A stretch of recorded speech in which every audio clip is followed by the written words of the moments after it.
Hello student, this is Shivani Chauhan. आज हम बात करेंगे आईटेप सेकेंड सेमेस्टर के language second that is English के यूनिट 4, जिसमें हम पूरी कंप्लीट यूनिट 4 को पढ़ेंगे that is basic communication skills in L2। Complete हम जो भी यूनिट 4 के जो भी टॉपिक्स हैं वो सारे हम इस टॉपिक में पढ़ेंगे, इस वीडियो में पढ़ेंगे। तो सबसे पहले हम पढ़ेंगे pronunciation and listening comprehension skill, second is reading and reading comprehension skill, and the third one is the effective writing skills, effective presentation and speaking skills, summarizing and paraphrasing skills, and the fourth one is the जो आपके अगर आप बात करो जो आईटेप ने जो syllabus दिया हुआ है उसमें ये फिफ्थ यूनिट क्रिएट करी हुई है, बट अगर आप बात करो कि कुछ जो यूनिवर्सिटीज़ है उन्होंने ये मर्ज की हुई है फोर्थ यूनिट में ही। तो बेसिकली हम फोर्थ यूनिट में ही इसको कवर कर लेंगे, आप देख लेना कि आपकी फोर्थ में है या फिफ्थ यूनिट में। ओके, सो स्टार्ट करते हैं आज का टॉपिक। सबसे पहले बात करते हैं हम प्रोनाउंसिएशन एंड लिसनिंग स्किल्स की। तो सबसे पहले देखेंगे प्रोनाउंसिएशन स्किल। तो प्रोनाउंसिएशन स्किल क्या होता है, देखो जैसे मैं ये इसको प्रोनाउंसिएशन बोल रही हूँ, अगर कोई बच्चा इसे प्रोनाउंसिएशन बोलेगा, ओके, एक वर्ड होता है ये, जस्ट अ मिनट, प्रोनाउंस, ठीक है, एक होता है ये प्रोनाउंस और एक होता है प्रोनाउंसिएशन। तो जब आप किसी वर्ड को गलत तरीके से बोल रहे हो या फिर गलत तरह से बोल रहे हो, जो वर्ड वो नहीं है, ओके, जैसे स्कूल को आपने सुना होगा स्कूल बोलते हुए, ओके, तो अलग अलग जब गलत तरीके से आप बोलते हो, जब ढंग से नहीं उसका प्रोनाउंसिएशन करते, ठीक है, तो वो प्रोनाउंसिएशन स्किल्स होती हैं। तो वो प्रोनाउंसिएशन होता है, डिफरेंट स्किल्स होती है प्रोनाउंसिएशन की, जिससे आप सीख सकते हो कि आपको कोई जो वर्ड है वो कैसे किस तरीके से ठीक तरीके से बोलना है। सो की एरियाज टू फोकस हो, अगर आपको जब भी कोई वर्ड बोलना होता है तो कुछ एरियाज है जिस पे आपको फोकस करना होता है। First is a sound that is phonemes, ठीक है। फोनिम्स क्या है? साउंड। तो आप कोई चीज को, कोई वर्ड को, कोई अल्फाबेट को कैसे बोल रहे हो वो डिपेंड करता है साउंड पे या फिर उनके फोनिम्स पे। ओके, तो learn the individual sound of English. जब छोटे बच्चे, आजकल जो छोटे बच्चे होते हैं एलकेजी यूकेजी के, उनको शुरू में ही ये सारी चीज़ें सिखाई जाती हैं फोनीम्स के बारे में, कि उन्हें कोई वर्ड कैसे प्रोनाउंस करना है, या फिर कोई एक अल्फ़ाबेट को ही वो प्रोनाउंस करना सिखाते हैं डिफरेंट वे में। जैसे अब इंग्लिश में ये जो साइन है इसका मतलब क्या होता है? थ, ये है थ की साउंड, ठीक है। तो इसे हम बोलेंगे थिंक, दैट, दिस, है ना। तो ये थ की साउंड है, ये थ की साउंड प्रोड्यूस करता है। ये है ज की साउंड, ज, तो मेजर, ओके, मेजर। तो ये क्या हो गया, आपको हर चीज़ के बारे में, जैसे एस यू है यहाँ पे, एस यू, ये ज की साउंड प्रोनाउंस कर रहा है। ओके, आपको ऐसे बताना होता है एज ए इंग्लिश टीचर। सो उसके बाद है वर्ड स्ट्रेस। सो इसमें क्या है, knowing which syllabus is stressed in a word, कि आपको ये पता होना चाहिए कि आप कौन सा वर्ड पढ़ रहे हो, कौन से सेंटेंस में पढ़ रहे हो। फॉर एग्जाम्पल आप पढ़ रहे हो कोई इंफॉर्मेशन को प्रिजर्व करने में, है ना, कोई चीज़ को रखने में, तो उसमें आप क्या पढ़ोगे? रिकॉर्ड, रिकॉर्ड पढ़ोगे। बट अगर आप बात करो तो रिकॉर्ड, रिकॉर्ड क्या होता है? रिकॉर्ड मतलब कि आप क्या कर रहे हो, कोई चीज़ को आप फिल्म शूट कर रहे हो, ओके, तो आप रिकॉर्ड कर रहे हो उसे। और रिकॉर्ड का मतलब किसी इंफॉर्मेशन को अपने पास प्रिजर्व करके रखना, किसी डेटा को रखना प्रिजर्व करके। तो ये नाउन है और ये इसकी हम बात करें तो वर्ब है। तो आपको देखना है कि आप किस चीज़ पे स्ट्रेस दे रहे हो, तो उसका मतलब क्या है। जैसे चाइनीज़ में जो मैंडेरियन लैंग्वेज है, चाइना की मैंडेरियन लैंग्वेज, ठीक है, उसमें अगर आपने मेरी दैट इज़ आईटेफ फर्स्ट ईयर में अगर आपने देखा होगा फर्स्ट सैम में, तो उसमें मैंने आपको बताया था मैंडेरियन साउंड के बारे में। तो वहाँ पे जो चाइना की जो मैंडेरियन लैंग्वेज है, उसमें आप एम ए को, एम ए में अगर यहाँ पे कुछ स्लैंट लगा है, यहाँ पे कुछ स्लैंट लगा है, तो उनका मीनिंग ही चेंज हो जाएगा। इसका मतलब ये क्या है कि इनके प्रोनाउंसिएशन के अलग अलग तरीके हैं। अगर आप कुछ बोलोगे तो मदर भी बोला जाएगा, दूसरे उसमें बोलोगे दैट इज एक्सेंट में, तो उसको हॉर्स भी बोला जाएगा।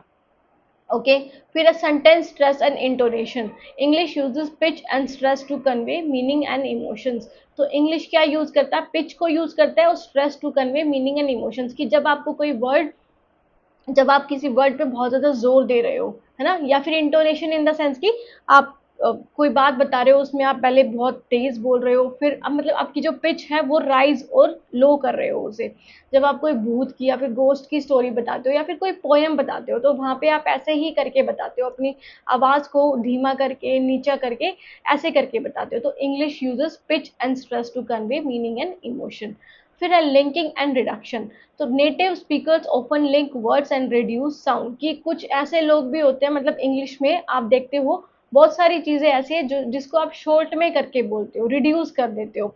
जैसे वांट को क्या बोलते हैं, वांट को वना, है ना, you wanna be my partner या फिर कुछ भी, तो आप उसको क्या कर देते हो, शॉर्ट में कर देते हो, लिंक कर देते हो दो वर्ड को, want टू क्या बन जाता है, वना बन जाता है, ओके, वना। सो उसके बाद है प्रोनाउंसिएशन स्किल्स का प्रैक्टिस स्ट्रेटेजीज। अब आप इनको प्रैक्टिस कैसे करोगे, जो आपने देखा ये डिफरेंट की एरियाज पे आपको ध्यान देना चाहिए, उसको प्रैक्टिस कैसे करोगे। तो सबसे पहले चीज़ों को सुनो और रिपीट करो। अब आपने सुन लिया बट आप रिपीट नहीं कर रहे हो साथ के साथ, तो वो आपको समझ में अच्छे से नहीं आएगा।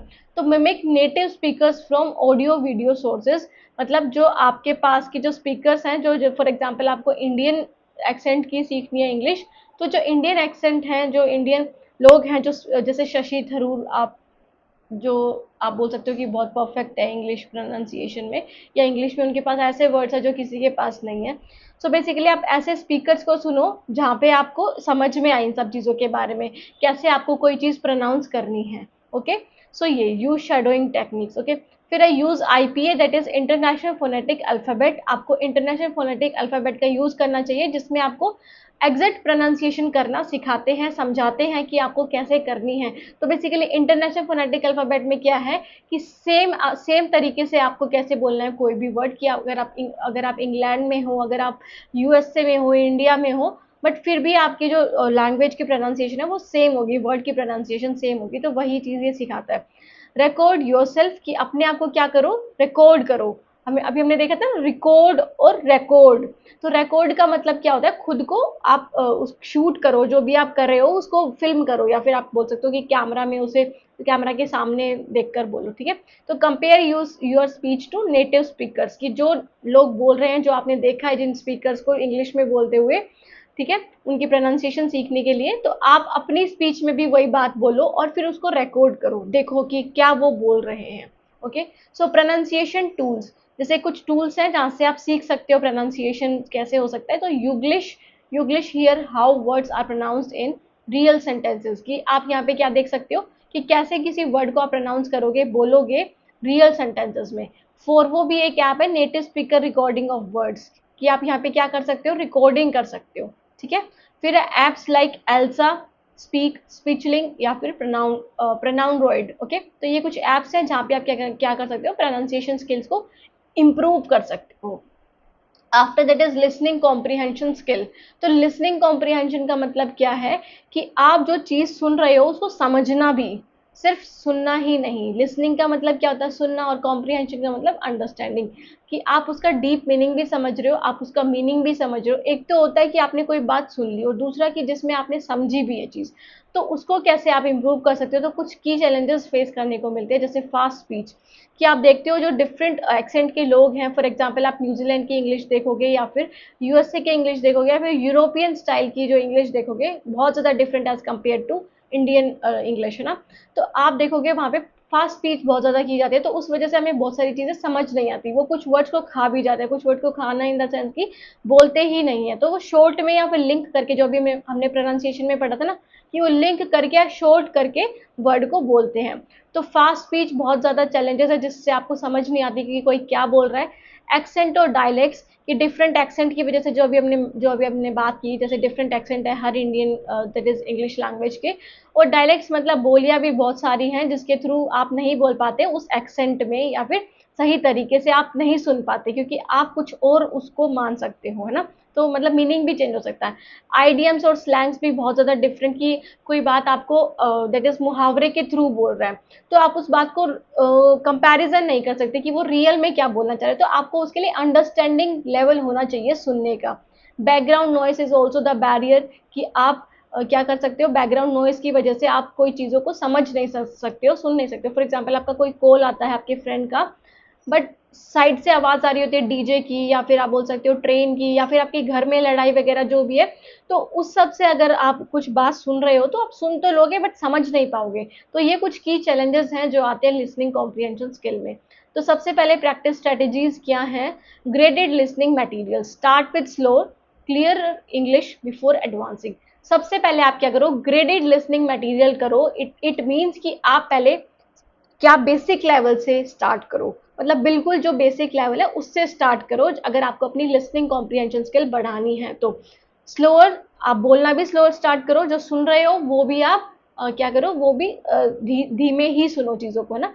Clearer English before advancing, advance level पे जाने से पहले आपको धीरे धीरे करके एडवांस लेवल तक आना है।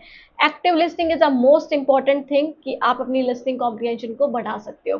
सो लिसनिंग विदाउट सब टाइटल फर्स्ट, तो सबसे पहले क्या करो, सबटाइटल्स पता है ना, जो आप जैसे आप यूट्यूब वीडियो देखोगे वहाँ पे आपको सबटाइटल्स भी मिल जाते हैं, जो मैं बोल रही हूँ उसको आप हिंदी या इंग्लिश जो भी लैंग्वेज है उसमें आप कन्वर्ट कर सकते हो।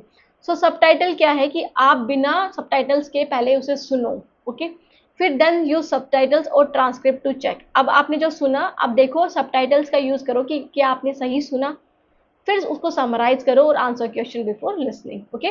फिर जो आपने सुना है उसको क्या करो, समराइज करो, मतलब अपने वर्ड में उनको, इट मीन्स कि आप छोटे फॉर्म में उसे बनाओ और फिर आंसर करो, मतलब क्वेश्चंस का जो आपने सुना है उसको, ओके।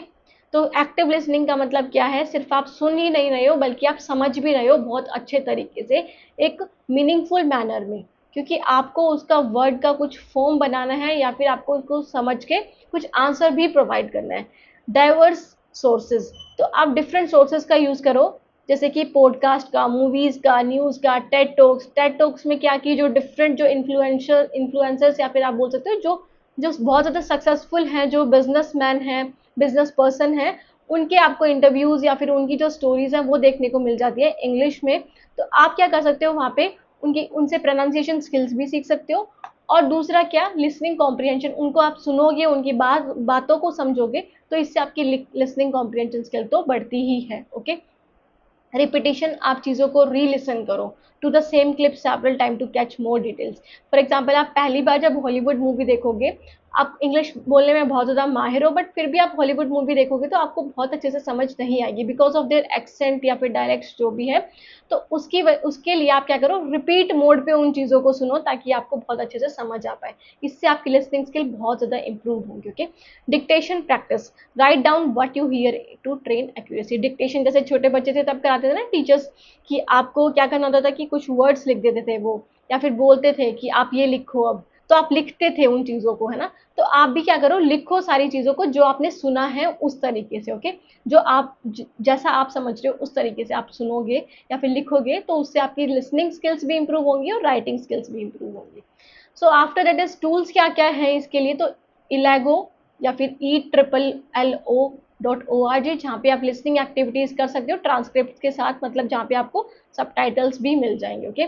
बीबीसी लर्निंग इंग्लिश भी एक बहुत अच्छा ऐप है, या फिर आप बोल सकते हो कि प्लेटफॉर्म है, जहाँ से आप क्या कर सकते हो, लिसनिंग लेसन्स विद क्विजेस, यहाँ पे आपको क्विज भी मिल जाते हैं और लेसन्स आपको पहले सुनाए जाएंगे, फिर आप उसके अकॉर्डिंग जो आपने समझा है, जैसे एक रीडिंग कॉम्प्रिहेंशन होता है ना, रीडिंग कॉम्प्रिहेंशन, उसमें क्या होता है कि जो जैसे आपके अनसीन पैसेज आते हैं, अनसीन पैसेज आपने देखा होगा जब आप 12th क्लास में होंगे, इंग्लिश में, इंग्लिश जिसने ली होगी, तो उसमें अनसीन पैसेज भी आते हैं, वहाँ पे आपको कोई एक टॉपिक दे दिया जाता है, उसको समझ के आपको आंसर्स करने होते हैं।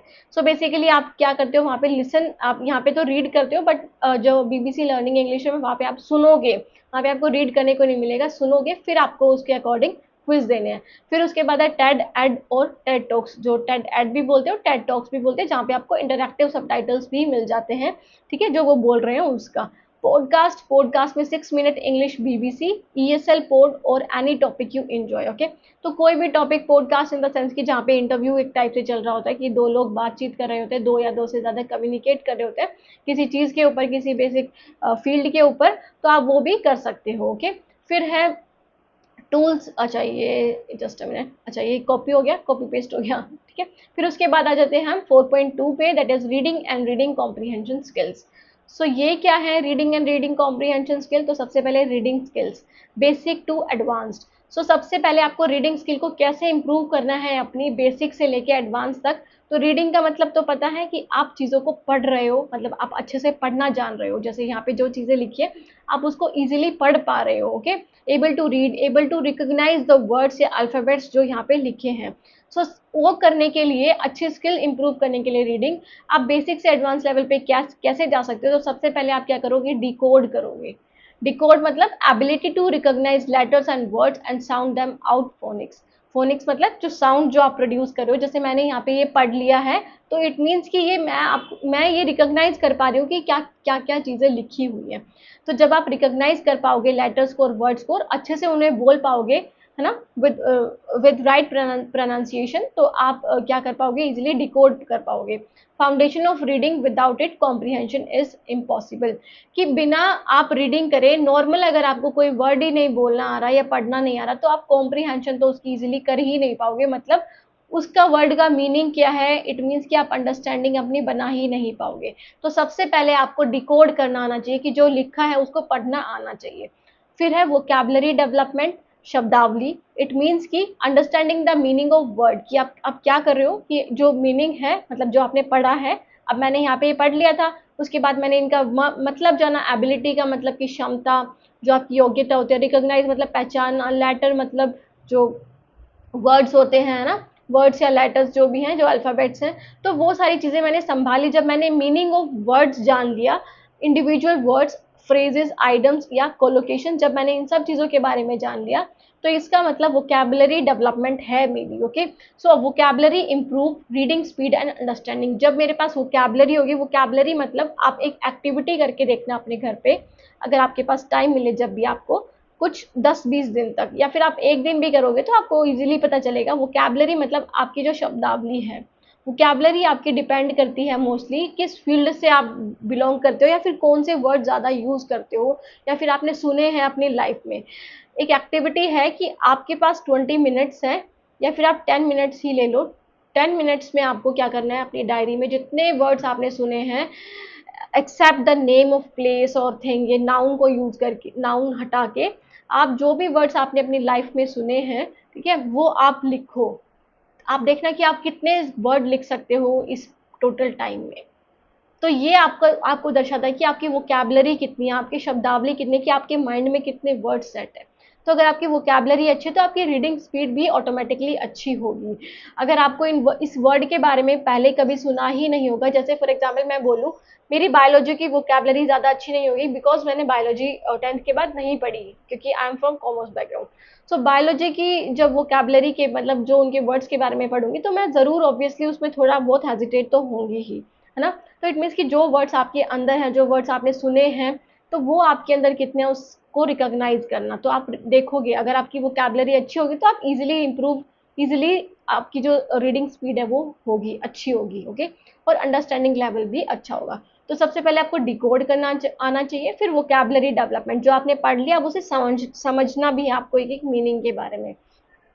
फिर है फ्लुएंसी। फ्लुएंसी मतलब आप कितना स्मूथली पढ़ रहे हो, कितना एक्यूरेटली पढ़ रहे हो विद एक्सप्रेशन। ओके, कि फॉर एग्जांपल मैंने आपको स्टोरी दे दी, स्टोरी आप पढ़ रहे हो, नॉर्मली पढ़े जा रहे हो, आपका कोई एक्सप्रेशन नहीं है। या फिर मैं आपको गोस्ट की स्टोरी दे दूँ तो वहाँ पे आप बिल्कुल चौंक जाओगे, या फिर नोवेल दे दूँ आपको पढ़ने के लिए, है ना, या फिर आप बोल सकते हो कि पोएम दे दूँ, या फिर कोई सॉन्ग दे दूँ, तो आप कैसे उसे पढ़ रहे हो, है ना, रीडिंग स्मूथली, एक्यूरेटली और विद एक्सप्रेशन, तो उसका मतलब क्या है, फ्लुएंसी। कितने अच्छे तरीके से आप पढ़ रहे हो उस चीज़ को। Influences comprehension, fluent readers don't have to stop to decode every word. अब जो फ्लुएंट, अब आपने देख लिया कि यहाँ पे आपको पहले तो डिकोडिंग आनी चाहिए, फिर वोकैबुलरी डेवलपमेंट आनी चाहिए। अब अगर आप थर्ड लेवल पे चले गए, दैट इज फ्लुएंसी पे, तो इसका मतलब ये हो गया कि आपकी जो डिकोडिंग और वोकैबुलरी डेवलपमेंट है वो दोनों ही बहुत अच्छी है। इसका मतलब आपको हर एक वर्ड को पढ़ने की ज़रूरत नहीं पड़ेगी। आप वैसे ही उसको पढ़ करके एक मतलब उसका निकाल लोगे, जो रियल उसका मीनिंग है। मतलब रियल जो उसकी अंडरस्टैंडिंग लेवल है, या फिर आप बोल सकते हो मीनिंग है, वो आप वैसे ही निकालोगे सिर्फ पढ़कर, तो उसे ही फ्लुएंसी बोलते हैं। फिर आ जाता है स्किमिंग एंड स्कैनिंग। तो ये दो पार्ट्स हैं रीडिंग के, एक अच्छी रीडिंग के। तो स्किमिंग का क्या मतलब होता है, reading quickly to get the general just, कि जब आप क्या करते हो, जब ऐसे पढ़ते हो ना, जैसे फॉर एग्जाम्पल आप डायरी पढ़ रहे हो, या फिर आप कोई न्यूज़पेपर पढ़ रहे होते हो। ओके, ठीक है, तो वो क्या हो गया, वो जनरल जस्ट या जनरल आइडिया, जैसे न्यूज़पेपर नहीं, आप बोल सकते हो कि जो आपके जो फ़ोन आता है, आप फ़ोन लेते हो, तो उसमें जो दैट इज़ इंफॉर्मेशन आती है, वहाँ पे आप क्या एक एक करके पढ़ते हो, नहीं ना, आप उसका जस्ट नॉर्मल आइडिया निकालने के लिए पढ़ते हो कि इसमें क्या क्या लिखे, क्या क्या चीज़ें हैं, क्या क्या चीज़ें नहीं है। तो वो हो गई स्किमिंग की, जब आप क्विकली चीज़ों को पढ़ते हो सिर्फ जनरल आइडिया निकालने के लिए। और स्कैनिंग का मतलब क्या था, reading quickly to find specific information. यहाँ पे आप जनरल आइडिया के लिए पढ़ते हो, यहाँ पे आप कोई स्पेसिफिक इन्फॉर्मेशन निकालने के लिए पढ़ते हो कि आपको कोई स्पेसिफिक चीज़ चाहिए। जैसे कि आप क्या पढ़ रहे हो, आप कॉन्टेक्ट डिटेल्स पढ़ रहे हो, ठीक है, आपको कोई एक नंबर चाहिए, आपको एक नंबर चाहिए, पहले डायरीज होती थी ना, तो डायरीज में जो नंबर लिखे थे आप ऐसे पढ़ते हो उनको थोड़ा मतलब स्कैन करके कि कौन सा मेरे अकॉर्डिंग या फिर जो मेरे को चाहिए वो कौन सा है। तो ये दो टेक्निक्स है स्किमिंग और स्कैनिंग की, जो बहुत ज़्यादा सही होती है अगर आपको अपना रीडिंग लेवल या फिर रीडिंग स्किल्स को बेसिक टू एडवांस की तरफ लेकर जाना है। फिर आ जाता है स्पीड रीडिंग। तो स्पीड रीडिंग क्या है, increases efficiency specially with large text. तो स्पीड रीडिंग का क्या मतलब होता है, आपकी एफिशिएंसी इंक्रीज हो जाती है और आप जो बड़े बड़े वर्ड्स हैं वो भी बहुत इजीली पढ़ सकते हो। ओके, जैसे कॉम्प्रीहेंशन वर्ड आप इजीली पढ़ सकते हो, तो जो बहुत कॉम्प्लेक्स वर्ड्स हैं उनको भी इजीली आप पढ़ सकते हो, तो स्पीड रीडिंग बोलते हैं। Focus on recognising word group rather than reading word by word, कि आप सिर्फ अब वर्ड बाय वर्ड नहीं पढ़ रहे हो, पूरे ग्रुप को रिकॉग्नाइज कर रहे हो एकदम से या फिर मतलब बिल्कुल इजी तरीके से। ओके, तो वो आपकी स्पीड रीडिंग हो गई। पढ़ते से रीडिंग स्मूथली ऐसे करके पढ़ते हो ना जब आप, तो इसका मतलब कि आप स्पीड रीडिंग कर रहे हो, आप ऐसे ही करके चीज़ों को पढ़ते जा रहे हो। ओके, आपको समझ में आता जा रहा है। फिर आ जाता है रीडिंग कॉम्प्रीहेंशन स्किल। तो कॉम्प्रीहेंशन का मतलब समझना, तो आप कैसे अपने रीडिंग के साथ साथ चीज़ों को समझ भी सकते हो। तो reading comprehension mean understanding, interpreting and critically evaluating what you read. इसका क्या मतलब है कि आप समझ भी पा रहे हो, इंटरप्रेट कर पा रहे हो, मतलब कि उसमें क्या लिखा है उसका डीप मीनिंग भी देख पा रहे हो, क्रिटिकली इवेल्युएट भी कर रहे हो, मतलब आप सोच भी रहे हो। जैसे आपको कोई एक टॉपिक मिल जाए टेररिज्म का, या फिर आप न्यूज़पेपर पढ़ रहे हो, न्यूज़पेपर में आपको एक दैट इज आप बोल सकते हो ऐसे या डिबेट आ गई पॉलिटिक्स पे, तो आप उसको सिर्फ एक तो ऊपर ऊपर से पढ़ रहे हो, एक ये कि आप अपनी अंडरस्टैंडिंग लेवल को भी बढ़ा रहे हो, क्रिटिकली इवेल्युएट कर रहे हो चीज़ों को। It involves multiple cognitive processes. Okay, तो सबसे पहला लिटरल कॉम्प्रीहेंशन, ठीक है। तो लिटरल कॉम्प्रीहेंशन का मतलब क्या है, understanding explicit meaning fact details main ideas, कि आप जो ऊपर की जो उसके मीनिंग जो उसमें दिख ही रहे हैं आप उसको निकाल रहे हो, जैसे कि क्या हुआ उस स्टोरी में, who is the main character, जो चीजें लिखी हुई हैं आप उनको बता रहे हो। ओके, आपको इसमें जरूरी नहीं है कि आपको बिल्कुल अंदर डीप में जाना, नहीं, पर जो चीजें लिखी है आप उसको इजीली बता पा रहे हो, एक्सप्लिसिट मीनिंग जो ऊपर ऊपर की मीनिंग है वो बता पा रहे हो। इन्फ्रेंशियल कॉम्प्रीहेंशन क्या होता है, making logical guesses based on information that is implied, कि what can you infer about the characters feeling, कि आपने अब इन्फ्रेंशियल कॉम्प्रीहेंशन मतलब आप किसी की फीलिंग को भी समझ पा रहे हो आप, ठीक है। आपने कोई स्टोरी पढ़ ली, आपने जैसे एक डिबेट देखी, ठीक है, पॉलिटिक्स पे, तो वहां पे दो लोगों ने अपनी सोच रख रखी है उसके ऊपर, एक फॉर में एक अगेंस्ट में, तो आप उनके नजरिए को भी समझ पा रहे हो, आप उनको देख पा रहे हो कि क्या इन्होंने क्या पर्सपेक्टिव लेके ये सारी चीजें लिखी होंगी। तो आप जब उनके कैरेक्टर के फीलिंग के बारे में जब आप निकाल सको, सोच सको, तो इट मीन्स कि आप इन्फ्रेंशियल कॉम्प्रीहेंशन कर पा रहे हो उसके अंदर के मीनिंग को। फिर आ जाता है critical comprehension, evaluating the text quality, logic, credibility and biasness. Critical comprehension का मतलब ये नहीं है कि सिर्फ आप पढ़ पा रहे हो, समझ पा रहे हो, बल्कि ये भी है कि आप उस टेक्स्ट की क्वालिटी भी जान पा रहे हो कि कितनी अच्छी क्वालिटी है उसकी।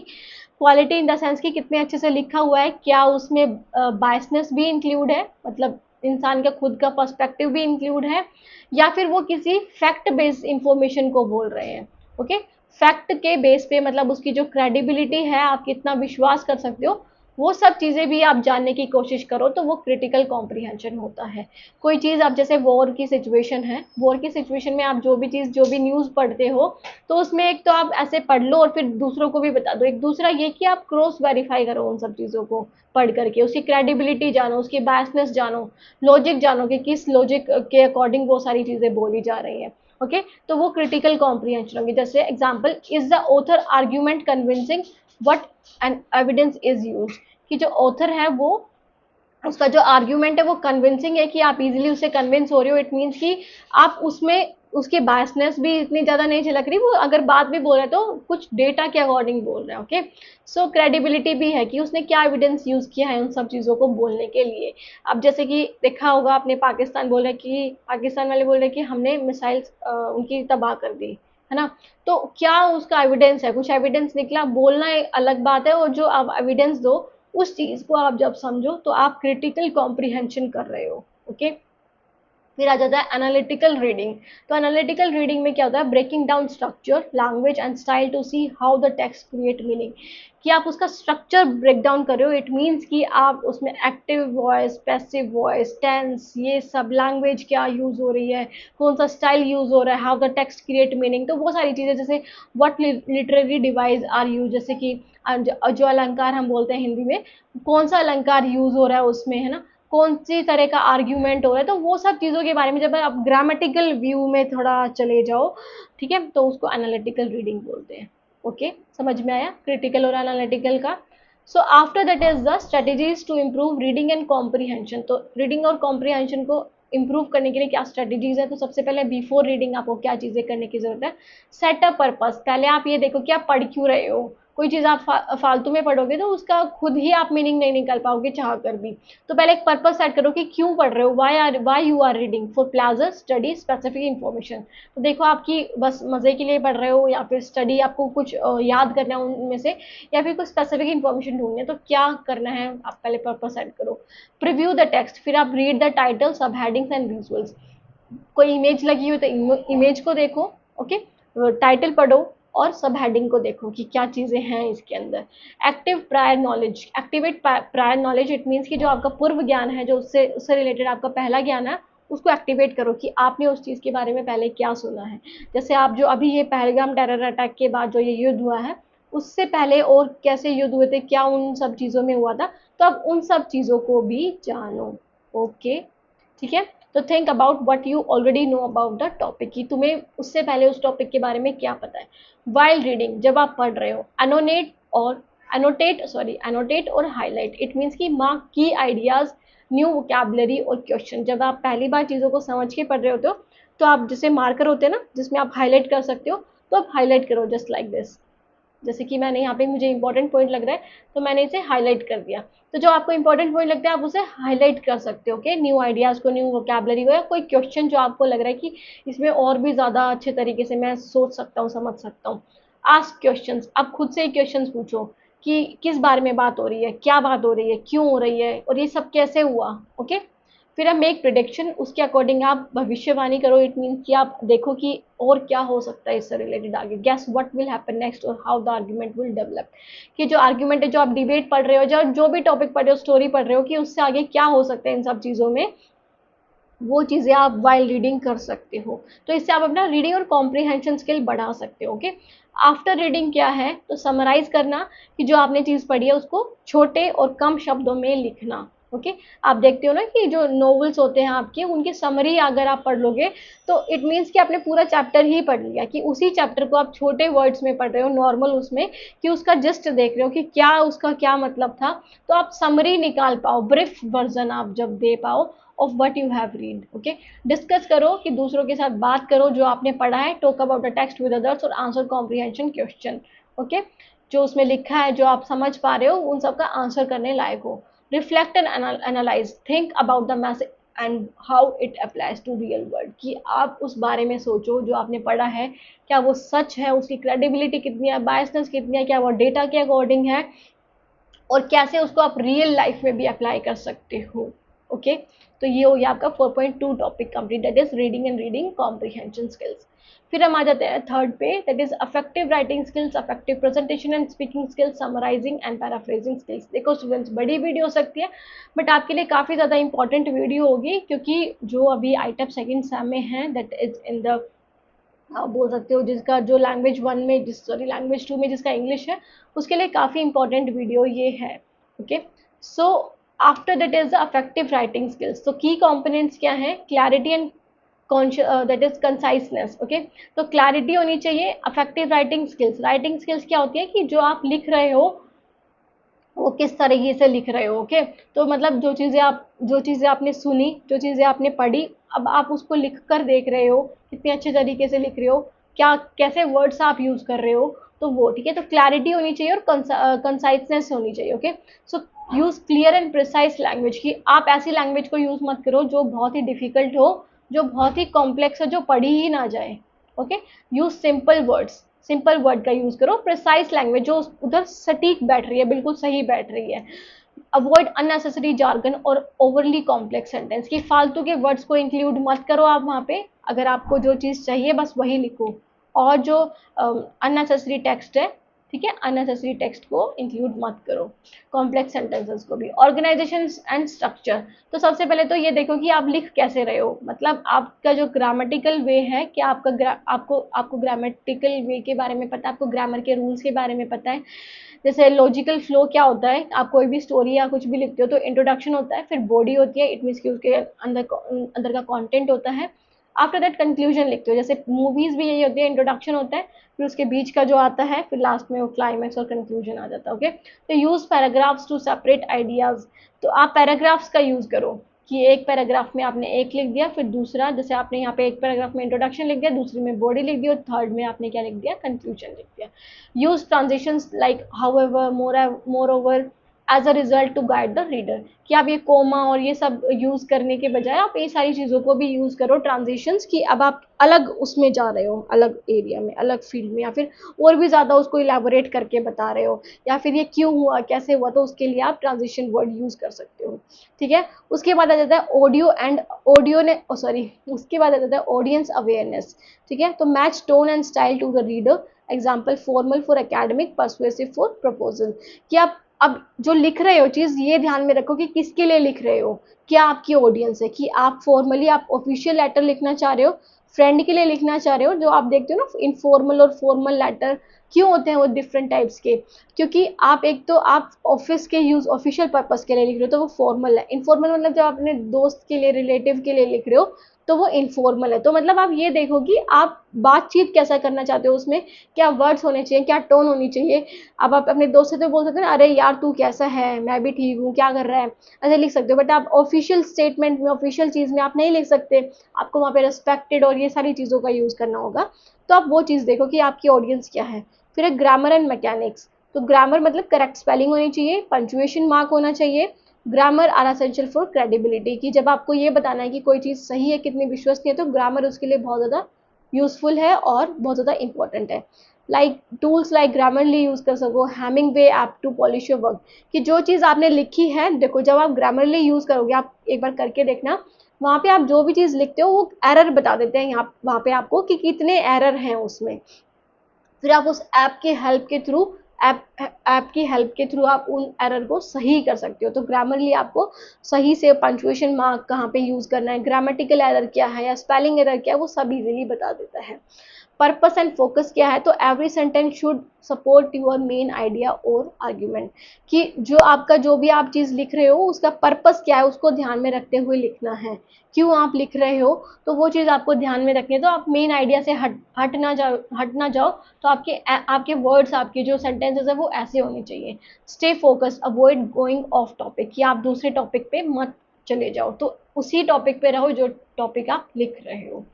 ठीक है, तो टाइप्स ऑफ इफेक्टिव राइटिंग क्या है, सबसे पहले तो descriptive, paint a picture, example scene or a person, की जब आप कोई चीज़ के बारे में, जैसे कोई पिक्चर के बारे में आप बता रहे हो, ओके, कोई पिक्चर के बारे में आप बता रहे हो तो वो डिस्क्रिप्टिव हो गई। फिर आ जाता है नरेटिव, तो नरेटिव का मतलब क्या है, टेल्स अ स्टोरी और सीक्वेंस ऑफ इवेंट, कि आप क्या कर रहे हो, स्टोरी बता रहे हो या फिर सीक्वेंस ऑफ इवेंट्स के बारे में बता रहे हो। नरेटिव मतलब जब आप कोई स्टोरी बताते हो क्रोनोलॉजिकल ऑर्डर में, कि आज मेरे साथ ये हुआ, फिर 12 बजे हम लंच पे गए, फिर 1 बजे हमने डिनर, सॉरी डिनर बोल रही हूँ, फिर उसके बाद हम आए घर पर, है ना। तो फिर ऐसे ऐसे आपको स्टोरी के वे में जब आप बता रहे हो तो नरेटिव और अफेक्टिव, नरेटिव राइटिंग स्किल हो गई वो। एक्सपोजिटरी क्या होती है, एक्सप्लेन और इन्फॉर्म, कि आपको कोई चीज़ बता रहे हैं, आपको कोई चीज़ इन्फॉर्म कर रहे हैं, तो वो एक्सपोजिटरी राइटिंग होती है। परसुएसिव है आर्ग्यूमेंटेटिव, क्या होती है, convince the reader for a point of view, कि जब आप किसी को कन्विंस करने के लिए कोई चीज़ लिखते हो, ठीक है, कोई भी चीज़ कन्विंस करने के लिए लिखते हो तो वो परसुएसिव या आर्ग्यूमेंटेटिव राइटिंग होती है। एनालिटिकल क्या होती है, examine and break down information, की कोई चीज़ों को आप क्या करते हो, बिल्कुल एक हर चीज़ को ध्यान से देखते हुए लिखते हो, ओके, एग्जामिन करके लिखते हो, और ब्रेक डाउन द इंफॉर्मेशन को बिल्कुल स्मॉल स्मॉल पार्ट्स में इजी तरीके से बताते हो। तो ये different types of affective writing है। फिर आ जाता है वर्बल कम्युनिकेशन, तो affective presentation and speaking skills क्या है, कि जो अब मैं जैसे यहाँ पे प्रेजेंटेशन दे रही हूँ आपको, तो उसके लिए क्या स्किल्स होनी चाहिए, क्या स्पीकिंग स्किल्स होनी चाहिए, तो सबसे पहले तो verbal communication, clarity and volume. तो सबसे पहले जो मैं बात बोल रही हूँ वो क्लैरिटी के साथ, मतलब बिल्कुल क्लियरली और बिल्कुल सही वर्ड्स प्रोनाउंस करूँ मैं। तो speak clearly at a comfortable pace, avoid filler words like like, you know. Okay, तो ये सारे वर्ड को अवॉइड करो थोड़ा। आप क्या यूज करो, आप जो बातें हैं उन सब चीजों को यूज करो। जैसे मैं थोड़ा अगर अटक रही हूँ तो वो सारी चीज़ें भी मुझे कम करने की, या फिर उन सब चीज़ों पे भी मुझे काम करने की ज़रूरत है। तो क्लैरिटी और वॉल्यूम पर ध्यान दो सबसे पहली बात, जब आप किसी चीज़ को प्रेजेंट कर रहे हो, दिखा रहे हो, शो कर रहे हो। Tone and modulation, vary pitch and tone to maintain interest. अब मैं यहाँ पे अब ये जो वर्ड्स बोल रही हूँ, जो मैं पढ़ रही हूँ, जैसे vary pitch and tone to maintain interest, emphasise key points, ऐसे क्यों नहीं बोल रही हूँ? ऐसे क्यों बोल रही हूँ कि vary pitch and tone to maintain interest? तो मैं यहाँ पे क्या कर रही हूँ, उतार चढ़ाव भी लेकर रहे, ताकि इंटरेस्ट बना रहे, ताकि आप जो पढ़ रहे हो देखते रहो कि क्या चीजें मैम पढ़ा रही हैं। ओके, तो की पॉइंट्स को एम्फोसाइज जरूर करो। जैसे यहाँ पे की पॉइंट क्या है, टोन एंड मॉड्यूलेशन, उसको एम्फोसाइज करना जरूरी है। इसलिए आप जब प्रेजेंटेशन दो, प्रेजेंटेशन आप लिखो या फिर दो, तो उसमें आप इन सब चीजों को की हाईलाइट जरूर करो। ओके, लैंग्वेज यूज, तो B concise and audience appropriate, कि जो आपकी ऑडियंस है, फॉर एग्जाम्पल मैं यहाँ पे आपको पढ़ा रही हूँ इंग्लिश का, बट मैं यहाँ पे आपको एग्जांपल दूँ बायोलॉजी का या फिर नॉन मेडिकल का, नहीं, मुझे उसी के अकॉर्डिंग, मतलब अपनी ऑडियंस को देखते ही पढ़ाना है। तो प्रेजेंट ऐसे करो कि बिल्कुल सही हो, बिल्कुल आप शॉर्ट वर्ड में बहुत सारी चीज़ें बता दो, और ऑडियंस अप्रोप्रिएट भी हो, कि आप ऑडियंस देखो कि आपकी ऑडियंस क्या है जो देख रहा है। डिफाइन टेक्निकल टर्म्स और जार्गन इफ नीडेड, कि जो आपने शॉर्ट फॉर्म्स वगैरह लिखी हैं या फिर आपने जो एब्रीवेशन यूज़ किए हैं, तो उनको आप डिफाइन करो, और टेक्निकल टर्म्स आपको जो दिखती हैं तो उसको भी आप डिफाइन करो। ओके, उसको बताओ बच्चों को। फिर है नॉन वर्बल कम्युनिकेशन के लिए आप क्या कर सकते हो, तो आई कांटेक्ट बहुत ज़्यादा ज़रूरी है, कि साथ में आई कांटेक्ट बनाते हुए चलो, कि मैं बस इन जो पढ़ रही हूँ वो सब चीज़ों को देख रही हूँ, आपकी तरफ नहीं देख रही हूँ, है ना। तो वो बहुत ज़्यादा इंपॉर्टेंट है कि मेरा जो नॉन वर्बल जो स्टाइल है वो कैसा है, बोलने का तरीका कैसा है। इट मीन्स कि नॉन वर्बली मैं आपको आई कांटेक्ट कर रही हूँ या नहीं कर रही हूँ। तो engage the audience and show confidence, confidence show करो। बॉडी लैंग्वेज सही होनी चाहिए, use natural gestures and posture, ज़्यादा ऐसे हाथ नहीं लाने, जहाँ पे ज़रूरी है वहीं पे, ओके, वहाँ पे ही करना है। डिस्ट्रैक्टिंग मूवमेंट्स को अवॉइड करो, कि जिससे बच्चे डिस्ट्रैक्ट हो, जिससे आपके ऑडियंस डिस्ट्रैक्ट हो। तो ऐसे करना, ये सारी चीज़ों को आप हटा दो। ठीक है, फेशियल एक्सप्रेशन, तो फेशियल एक्सप्रेशन क्या है, you should reflect your message. Example, smile while giving good news, कि जब आप कोई अच्छी न्यूज़ दे रहे हो तो आप उस पर स्माइल भी करो। अब आप अच्छी न्यूज़ तो दे रहे हो, ठीक है। जैसे मैं आपको बोल दूं कि मैं आपका जो लैंग्वेज सेकंड का जो सिलेबस है वो कल तक कंप्लीट करा दूंगी, तो वहाँ पे मुझे स्माइल भी होनी चाहिए मेरे फेस पे। ऐसा नहीं कि मैं कल आपका लैंग्वेज 2 का पेपर कल तक करा दूंगी, ऐसे नहीं। तो जैसा आप बता रहे हो उस तरह का आपका फेशियल एक्सप्रेशन भी होना चाहिए, वो भी मैटर करता है। फिर स्ट्रक्चर ऑफ अ प्रेजेंटेशन कैसा होना चाहिए, तो कोई भी आप जब बात लिखते हो, कोई भी स्टोरी लिखते हो, कुछ भी लिखते हो, तो उसमें स्ट्रक्चर सेम तरीके का ही होता है बेसिकली। पहले आप इंट्रोडक्शन लिखते हो, इंट्रोडक्शन में आप ग्रीट करते हो, state your name and purpose, outline the top. तो सबसे पहले मैं आपको क्या बोलती हूँ, पहले अपना नाम बताती हूँ, चैनल का नाम बताती हूँ, क्या टॉपिक हम पढ़ेंगे, उन सब चीज़ों के बारे में बताती हूँ पहले। तो वही एक मेन अच्छा तरीका होना चाहिए प्रेजेंटेशन का। फिर बॉडी, मतलब क्या क्या चीज़ें उसमें पढ़ेंगे, डेवलप की points clearly and logically. Okay, तो सारी चीज़ों को जो भी मैंने बताया इंट्रोडक्शन में, उन सबको हम पढ़ेंगे अब। तो वो मैं पढ़ा रही हूँ, बॉडी में हूँ अभी मैं। फिर conclusion, body in the sense की कंटेंट आप उसमें जो यूज़ कर रहे हो, ठीक है, जो फुल टॉपिक जो आप यूज़ कर रहे हो। कंक्लूजन मतलब आप समराइज करूंगी, रीस्टेट पर्पस करूंगी, और and with the strong closing statement, कि जब मैं उसको बिल्कुल क्लोजिंग स्टेटमेंट की, अब चलो आपका ये सिलेबस, ये जो आपका टॉपिक है वो इजीली हो चुका है, कोई भी डाउट रह गया तो आप कमेंट सेक्शन में कमेंट कर सकते हो। तो ऐसा जब मैं बोलूंगी तो इट मीन्स मैं कंक्लूड करी हूँ, समराइज कर रही हूँ कि मैंने क्या क्या पढ़ा है, आपको कितना आपको समझ में आ जाना चाहिए। तो वो कंक्लूजन हो गया। ओके, फिर आ जाते हैं हम नेक्स्ट पे, दैट इज प्रैक्टिस टूल्स क्या है, रिकॉर्ड और रिव्यू योर प्रेजेंटेशन। सबसे पहले तो आप क्या करो, जब आपको प्रैक्टिस नहीं है प्रेजेंटेशन देने की, तो पहले आप रिकॉर्ड करो उन सब चीज़ों को। ओके, तो आप पहले उनको करके देखो, रिव्यू योर प्रेजेंटेशन, जो आपने आपने रिकॉर्ड किया है उसको आप रिव्यू करके देखो कि आपने सही तरीके से किया है। यूज स्लाइड्स, जैसे पावर पॉइंट या फिर गूगल स्लाइड का यूज़ करो, ताकि आप अपनी जो बात बोल रहे हो उसको आप इजीली अच्छे तरीके से बोलो, या फिर टॉपिक से ना हट जाओ, not replace your speech. Okay, practice with a timer to stay within the limit, timer के साथ प्रैक्टिस करो, कि आपको जैसे टाइम मिला है 30 मिनट्स का, बट आप बोल रहे हो 1 घंटा, तो वो सारी चीज़ें सही नहीं हो पाएंगी उससे। ठीक है, फिर आ जाते हैं हम समराइजिंग स्किल्स पे। समराइजिंग का मतलब क्या होता है, कि जब आप कोई बात को शॉर्ट वर्ड्स में बोल रहे हो, जैसे आपका एक पूरा 7-8 पेज की जो 7-8 पेज का एक टॉपिक है उसको आप सिर्फ एक पेज में ही बता रहे हो, तो वो समराइजिंग स्किल्स है। तो समराइजिंग का मतलब क्या होता है? To express a main idea पर over longer text in your own words briefly and accurately. ठीक है, आप उसको शॉर्ट करके बता रहे हो अपने वर्ड्स में और बिल्कुल सही तरीके से जो चीज़ उसमें लिखी है। जैसे आप कोई स्टोरी पढ़ लेते हो तो आप उसको अपने फ्रेंड को बताते हो कि ये चीज़ें थी, तो उसको आप कितने नॉर्मल तरीके से बताते हो, एक एक वर्ड थोड़ी बताते हो, जो मेन आइडिया है वही आप एक्सप्लेन करते हो। की फीचर्स क्या है? शॉर्टर होता है देन द ओरिजिनल, सबसे पहली बात ये छोटा होता है ओरिजिनल से, जो ओरिजिनल टेक्स्ट है। Focus on main points, note detail, details पे नहीं जाते, मेन पॉइंट पे ही फोकस करते हैं। ओमिट्स एग्जाम्पल, जो एग्जाम्पल्स होते हैं उनको ओमिट मतलब उनको हटा देते हैं, रिपीटिशंस को भी हटा देते हैं और नॉन एसेंशियल इन्फॉर्मेशन को भी हटा देते हैं जो ज़रूरी नहीं है। ठीक है, यूजेस योर ओन वर्डिंग, कि आप खुद के वर्ड में यूज़ करते हो, कॉपीड सेंटेंसेस को यूज़ नहीं करते, मतलब आप अपनी वर्ड में बता रहे होते हो चीज़ों को, तो वो क्या हो गया? वो समराइजिंग स्किल्स हो गई, समराइजिंग हो गया। स्टेप्स क्या है? तो रीड द एंटायर टेक्स्ट, सबसे पहले आपको समराइज करने के लिए चीज़ों को पहले पढ़ना ज़रूरी है। ठीक है, जो भी चीज़ आप पढ़ रहे हो वो पहले पढ़ो, अच्छे से समझो।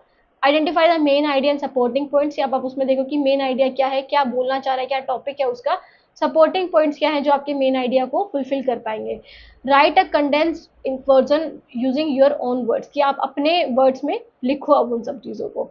Avoid कॉपिंग phrases directly unless coating. Okay, तो आप क्या करो, जो फ्रेजेस हैं उनको लिखना ज़रूरी नहीं है, आप अपने वर्ड्स में चीज़ों को लिखो, ज़रूरी नहीं कि उसने ऐसा कहा था, ये कहा था, वो कहा था, तो जो जैसा आप लिख सकते हो शॉर्ट वे में वैसा आपको लिखना है।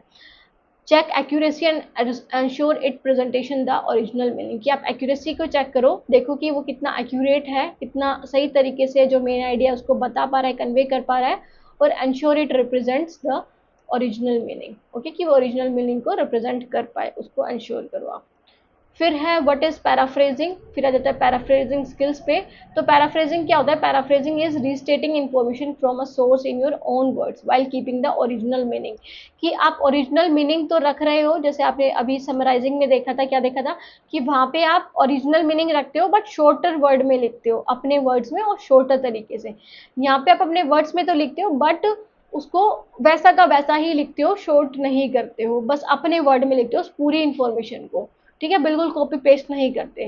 तो ये हो गया पैराफ्रेजिंग। तो पैराफ्रेजिंग और समराइजिंग में डिफरेंस क्लियर, कि आप यहाँ पे अपने शब्दों में लिखते हो पूरे, उस जैसे आपने कोई स्टोरी पढ़ी है उस स्टोरी को आप पूरा अपने वर्ड्स में लिखोगे उसी तरह से जैसे लिखा हुआ है, मतलब आपको शॉर्ट नहीं करना उसे, ओरिजिनल मीनिंग रखना है उसका। ठीक है, सारी चीज़ों को बताना है आपको, बस अपने वर्ड में बताना है। वैन टू पैराफ्रेज, जब आपको कोई कॉम्प्लेक्स लैंग्वेज को सिंपल लैंग्वेज में बोलना हो या फिर बताना हो तब आप पैराफ्रेजिंग करते हो। Integrate evidence into your writing, कि जो आपने लिखा है वो आपने सच में पढ़ा भी है, वो चीज़ें आपने समझी भी हैं, उसको इंटीग्रेट करने के लिए, सम्मिलित करने के लिए, समाहित करने के लिए। प्लेजरिज्म को अवॉइड करने के लिए बाय यूजिंग सोर्सेज। प्लेजरिज्म क्या होता है कि कॉपी पेस्ट कर देना, अगर आप अपनी लैंग्वेज, अगर हम नॉर्मल लैंग्वेज में बात करें, बट अगर हम रिसर्च के लैंग्वेज में बात करें कि आप किसी जिसका आप टेक्स्ट उठा रहे हो उसको बिना साइट किए, मतलब उसको बिना लिखे हुए, बिना बिना बताए हुए कि मैंने इधर से ये डेटा लिया है और मैं उस वर्ड को कॉपी पेस्ट करके दे रही हूँ आपको, तो वो प्लेजरिज्म होता है। अगर वो कॉपीराइट क्लेम कर दे तो कॉपीराइट स्ट्राइक वगैरह ये सब सीन भी हो सकता है। बट प्लेजरिज्म का मतलब अगर आप नॉर्मल ही समझो अपनी लैंग्वेज में, क्योंकि आप रिसर्च से अभी नहीं जुड़े हो इतना, तो प्लेजरिज्म का मतलब क्या होता है? कॉपी पेस्ट करना, कि जो आपको चीज़ मिली आपने वही उठा के लिख दी। जैसे आपके दोस्त ने कोई नोट्स बनाए, आपने वही सेम लिख दिया, आप वो लिखो बट अपनी लैंग्वेज में लिखो, थोड़ा उसमें चेंज करो, तो उसके लिए आप क्या कर सकते हो? पैराफ्रेजिंग का यूज़ कर सकते हो।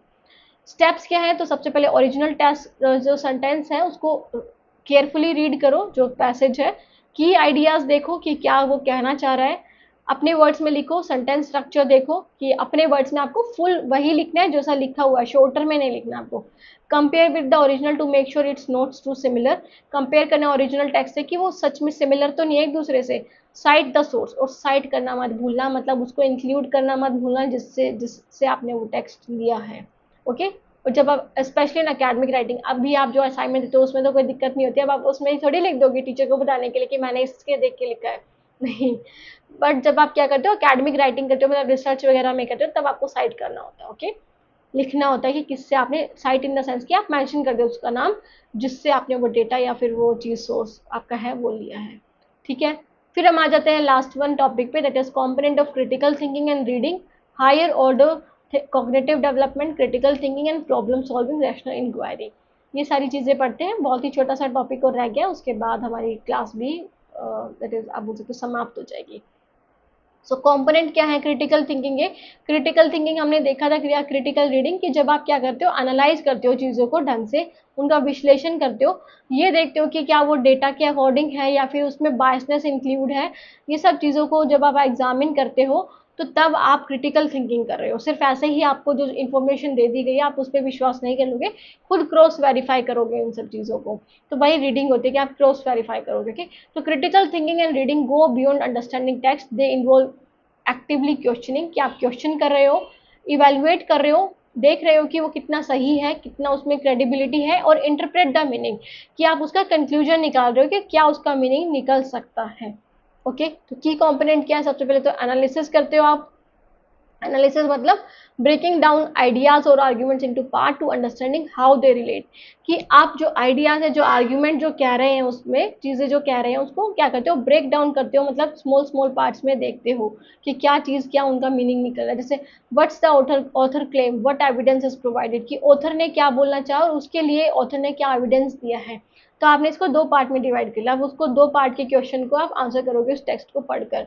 इंटरप्रेट का मतलब क्या होता है? इंटरप्रिटेशन का understanding and explaining the meaning of data, text और आर्ग्यूमेंट्स, कि अब आप क्या कर रहे हो कि आप उसके जो मीनिंग है, मतलब जो डेटा है उसको समझ रहे हो, एक्सप्लेन करना जान रहे हो, टेक्स्ट को समझ रहे हो, आर्ग्यूमेंट्स क्या है उसके अकॉर्डिंग जो आर्ग्यूमेंट्स दी हुई है ना, जो उसके अगेंस्ट में है, जो उसके फोर में, उन सब चीज़ों को आप पढ़ रहे हो, उन सब चीज़ों को समझ रहे हो, तो आप इंटरप्रेट कर पा रहे हो। ओके, तो what is the implication of this paragraph, what is the tone, कि किस टोन में ये बात की गई है, या फिर क्या इम्प्लीकेशन है, मतलब क्या इसके रिजल्ट निकल सकते हैं, क्या ये कंक्लूड करना चाहते हैं, वो सारी चीज़ें आ जाएंगी कॉम्पोनेंट दैट इज इंटरप्रिटेशन में। ठीक है, फिर आ जाता है इन्फ्रेंस। इन्फ्रेंस का मतलब क्या होता है कि आप लॉजिकल कंक्लूजन निकालोगे फ्रॉम द अवेलेबल इंफॉर्मेशन, कि जो आपको इन्फॉर्मेशन मिली है आप उससे लॉजिकली कंक्लूड करोगे, मतलब क्या रिजल्ट है इसके। ओके, तो what can be infer from the author's tone या एग्जाम्पल, जो आपने देखी कि जो आर्ग्यूमेंट कहना चाह रहा है, जो डिबेट है या ऐसे है जो भी है, तो उसके अकॉर्डिंग क्या कंक्लूजन निकालना चाह रहा है,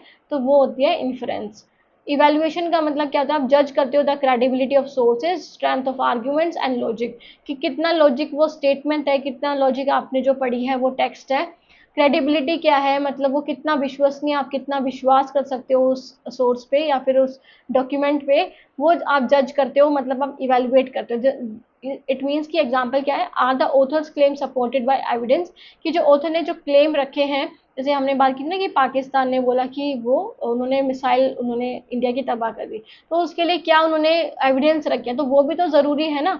इज द आर्ग्यूमेंट बायस्ड, कि वो बायस्ड है, सिर्फ वो अपना अपने आप को थोड़ा ऊंचा दिखाने के लिए या फिर ऐसे बस अपनी आम जनता में अच्छा वो करने के लिए बता रहे हैं। तो जो क्रिटिकल थिंकर्स होंगे वो उस चीज़ को बोलेंगे कि आप सपोर्ट तो दो इसके रिगार्डिंग। ओके, फिर एक्सप्लेनेशन आ जाएगा, being able to clearly explain your reasoning, कि जो अब आपने जो एविडेंस निकाले हैं, जो एविडेंस देखे, आपने क्रॉस वेरीफाई करा इन्फॉर्मेशन को, अब आप दूसरों को समझा भी पा रहे हो, रीजन दे पा रहे हो, और अंडरस्टैंडिंग लेवल आपका इंक्रीज हो गया। Can you explain why you agree or disagree with the argument, कि जब आप ये बता दो, तब आपसे कोई पूछे कि क्या आप एक्सप्लेन कर सकते हो कि क्यों एग्री हो या क्यों डिसएग्री हो इस आर्ग्यूमेंट से, तो इट मीन्स कि आप एक्सप्लेन कर पा रहे हो इजीली। जैसे आपने ध्रुव राठी की वीडियोज देखी होंगी, वहाँ पे मतलब बहुत सारे ऐसे हैं जो इन्फ्लुएंसर्स हैं जो आपको दैट इज डेटा के बेस पे इंफॉर्मेशन देते हैं, ना कि सिर्फ ऐसे ही कुछ भी हवा में उछाल दिया ना। तो जब आप ये सारे जो ऐसे लोगों की वीडियोस देखते हो, तो वहाँ पे आपको क्रिटिकली थिंकिंग सोचने का मौका मिलता है, क्रिटिकल थिंकर्स आप बन सकते हो उसके अकॉर्डिंग, कि आपको डेटा के अकॉर्डिंग सारी चीज़ें दिखाई जाती हैं। ज़रूरी नहीं कि कोई भी बंदा एक तरफ से सही है, मतलब कुछ हद तक अगर आपके पास डेटा है तो आप उसको प्रूव कर सकते हो बात को।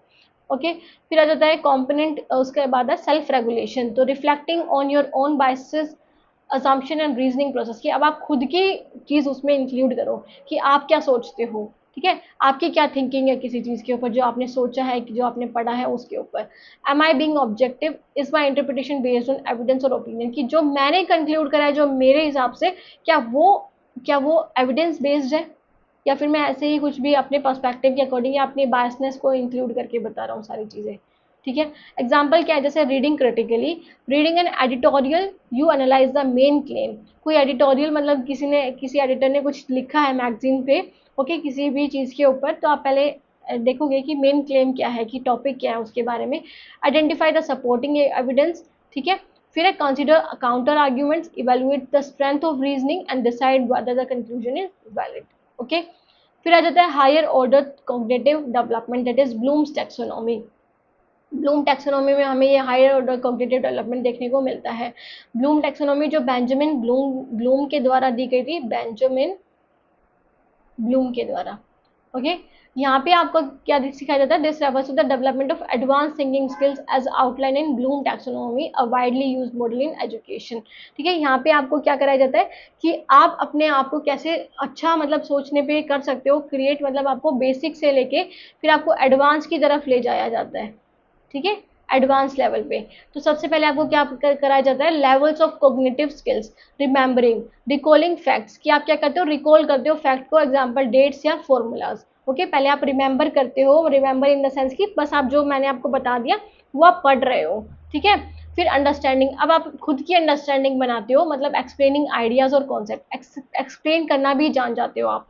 फिर अप्लाई करना जान जाते हो, apply in the real life, कि आप उस इंफॉर्मेशन को न्यू सिचुएशन में भी अप्लाई कर पाते हो। एनालाइज मतलब क्या है, breaking information into parts to explore relationship, कि आप उस इन्फॉर्मेशन को ब्रेक कर रहे हो डिफरेंट पार्ट्स में, जो अभी हमने एनालाइज पढ़ा था ना, कि क्या उसका मेन आइडिया है, आप उसको डिफरेंट डिफरेंट पार्ट्स में ब्रेक कर लोगे, कि कंक्लूजन क्या है उसका, इंट्रोडक्शन क्या है, उसके अंदर का क्या है टॉपिक है ना, वो सारी चीजें आप कर पाओगे। फिर इवेल्युएट करना इन द सेंस कि आप जजमेंट करना स्टार्ट कर देते हो बेस्ड ऑन द क्राइटेरिया और स्टैंडर्ड, कि क्या वो रियल में सही है या गलत है, क्या डेटा के बेस पे दिया हुआ है।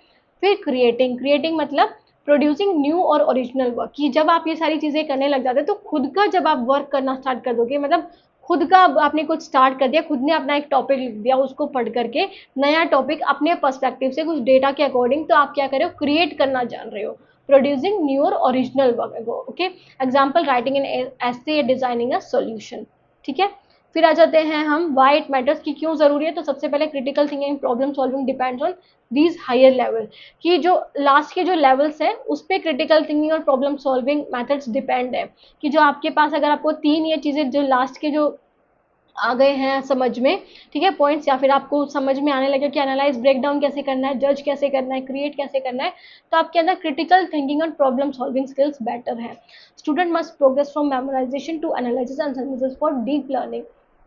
तो इसमें ये बताया हुआ है कि आपको पहले मेमोराइजेशन से ही स्टार्ट करते हैं सभी बच्चे पहले जब स्कूल लेवल में होते हैं उनको सिखाया जाता है, रटाया जाता है चीज़ों को, फिर समझाया जाता है, उनका अंडरस्टैंडिंग लेवल इंक्रीज किया जाता है, तो इस तरह से उनकी डीपर लर्निंग बढ़ती है। फिर आ जाता है critical thinking and problem solving. तो प्रोसेस क्या है, आइडेंटिफाइंग द प्रॉब्लम, सबसे पहले तो आप क्रिटिकल थिंकिंग के लिए क्या करते हो या प्रॉब्लम सॉल्विंग के लिए, पहले प्रॉब्लम को देखते हो, कोई भी चीज़ आपको समझनी है, कोई भी चीज़ आपको आपको समझनी है कि आपको क्या समझ नहीं है, तो उससे पहले देखोगे तो उसे ना कि क्या समझ नहीं है, तो आइडेंटिफाई करोगे। Clearly define the issue, don't confuse symptoms with the root problem. Okay, जैसे आप डॉक्टर के पास चले गए, डॉक्टर ने पूछा आपको क्या प्रॉब्लम है, बट आप वो ही नहीं बता पा रहे कि आपको प्रॉब्लम क्या है, तो मतलब आपको पहले आइडेंटिफाई करना है कि आपको प्रॉब्लम है क्या। गैदरिंग इन्फॉर्मेशन, आप इन्फॉर्मेशन गैदर करोगे उसके उसके रिगार्डिंग, कि डेटा कलेक्ट करोगे, मतलब आपको जो प्रॉब्लम लग रही है, जो प्रॉब्लम है उसके रिगार्डिंग अगर आपको कोई डिफरेंट सोर्सेज से कुछ मिलता है, जैसे आपका कोई टॉपिक है जो आपको समझ नहीं आ रहा, वो आप यूट्यूब पे सर्च करोगे, गूगल पे सर्च करोगे, डिफरेंट वेबसाइट्स पे सर्च करोगे, ठीक है, रिलायबल सोर्सेज से to understand the problem context. Generating solution, फिर खुद जनरेट करोगे सॉल्यूशंस को, मतलब देखोगे, ब्रेनस्टॉर्मिंग करोगे, multiple possible solution without judgement at first, कि एक ही सोर्सेज से नहीं, आप डिफरेंट सोर्सेज से आप क्या करोगे, देखोगे उन सब चीज़ों को, फिर ब्रेनस्टॉर्मिंग करोगे, देखोगे कि बेस्ट पॉसिबल सॉल्यूशन क्या हो सकते हैं डिफरेंट सोर्सेज के अकॉर्डिंग। ओके, फिर क्या करोगे, evaluating solutions, consider feasibility, consequences, resources and time, कि फिजिबिलिटी चेक करोगे कि कितना वो फिजिबल है, कि कितना वो आसान है, कितने अच्छे तरीके से वो अप्लाई हो सकता है, कॉन्सिक्वेंसेज क्या होंगे, कि उसके इम्पैक्ट क्या होंगे, रिसोर्सेज क्या है, टाइम क्या लगेगा, तो वो सारी चीज़ें आप इवेल्युएट करोगे। मेकिंग डिसीजंस, आप डिसीजंस लोगे, choose the most appropriate solution based on the evidence and logic. अब वो जो आपने सॉल्यूशंस लिए हैं बहुत सारे, उसमें से कोई एक बेस्ट सॉल्यूशन जो आपके लिए एप्लीकेबल होगा, जो सही होगा, आप उसे अप्लाई करोगे। जैसे आपने देख लिया कि आप यूट्यूब से बहुत ईजिली समझ सकते हो, अब यूट्यूब में भी कहाँ से आप देख सकते हो, इजी पथ एजुकेशन पे, जहाँ पे आपको सारी दैट इज आई की वीडियोस मिलेंगी। Okay, so implementing and reflecting, तो इसका मतलब क्या है, apply the chosen solution and reflect on outcomes for future improvement.